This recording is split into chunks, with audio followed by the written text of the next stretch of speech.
Posso dire che è stata una giornata difficile, impegnativa anche dal punto di vista emotivo. C'è il dispiacere per vedere dei poliziotti che sono dei colleghi coinvolti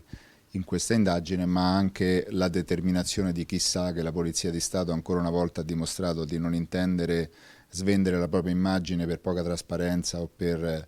reticenza, e questo è un segnale che voglio dare ai cittadini di fiducia nell'istituzione, perché pur nella sofferenza di dover indagare su propri colleghi abbiamo fatto tutto quello che era necessario con professionalità, rigore e anche con la delicatezza necessaria quando si fanno queste indagini, per mettere a disposizione dell'autorità giudiziaria tutti gli elementi necessari ad arrivare ad una verità processuale. E poi la verità processuale ci darà il responso definitivo, perché, come dico sempre,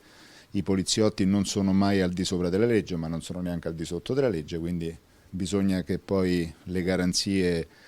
prendano il loro giusto spazio e si arrivi ad una verità, rispetto alla quale la Polizia di Stato prenderà i provvedimenti più rigorosi possibili nei confronti di coloro per i quali saranno accertate le responsabilità.